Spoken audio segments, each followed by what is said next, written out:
Hello, hi. Yeah, a lot of news over the weekend.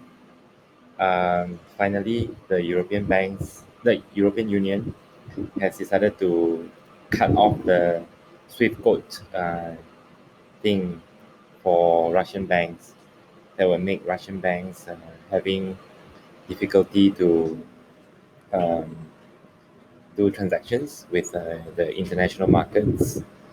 As and you can see, there's a news uh, today as well, saying that many, not just the oligarchs, the really rich in Russia, but the common people as well, they go to the bank and trying to withdraw in foreign currency. As you can see, previously, 4 months ago, it was $1 to 70 ruble.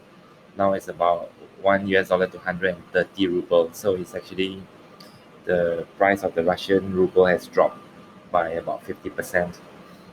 Uh, so I just want to share with you on my two recommendations this time, which is the natural gas stocks and also palladium and nickel stocks.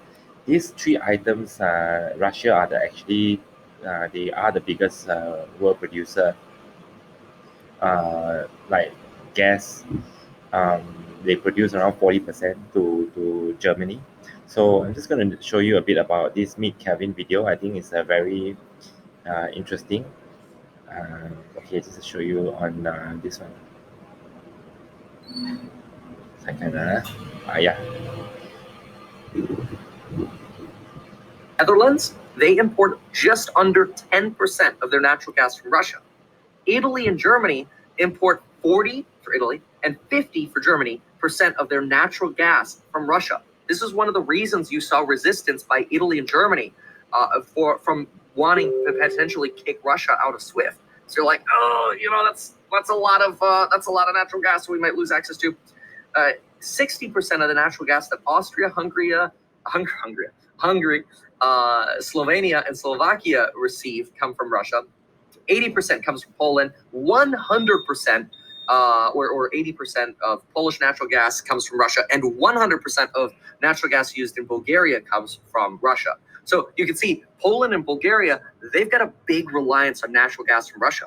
And the EU has the capability through their strategic gas reserves to supply all of Europe with enough gas until August without having massive shortages. But they're probably going to have some big old contractions in the availability of gas, limits on the availability of gas, and skyrocketing prices to sort of conserve, because we don't know how long this crisis is going to go on with Russia. Now, we can always try to ship natural gas via ship, but let me just give you a comparison. If we use, so remember the Nord Stream 2? We've got the Nord Stream 1 and the Nord Stream 2. The Nord Stream 2 has the capacity of sending about 55 billion cubic meters. So cubic meter, I mean, think about it, that's like 3 meters by 3 meters is probably the size of like a 10 by 10 room. So if you're sitting in a 10 by 10 room, picture that. It's probably like a cubic meter. But anyway, this natural gas, 55 billion cubic meters of natural gas could flow through the Nord Stream 2 per year. That has now been canned, at least tentatively. Instead, Europe is suggesting, well, maybe we can use liquid natural gas carrier ships to transport more natural gas to Europe. But I researched that there are only 642 natural gas carrier ships in the world. Each ship has about an average capacity of about 125,000 cubic meters, and each ship takes about 20 days per trip. So even if they did about 18 trips per year, the Nord Stream 2 still has about 25x the global capacity of all of our ships together. Like, that pipeline is huge for natural gas supply. So when Japan says they're working on supplying liquid natural gas to Europe, it's like, yeah, I mean, thank you, but it's probably not going to help a lot. Anyway, now we do have another note here. It looks like that just came in here. Hold on, so unclear. No, never mind. a little too unclear. Oh, here we go. UK's Boris Johnson tells Ukraine's Zelensky that he will do all he can do to help provide defense. Yeah, no, okay, that's not much of an update right now. Just that the fighter jets are coming, but we already talked about that, and that they're arriving within an hour. So we might actually start seeing pictures of those. So then. So if you can see, using liquefied natural gas also via tankers, as proposed by Japan, also may not be good enough. And then I'd like to draw your attention to some companies. If you're looking for oil or natural gas stocks, many companies, they have shareholdings in Russia, oil rigs and all that via joint venture and all that. This is BP, one of the company.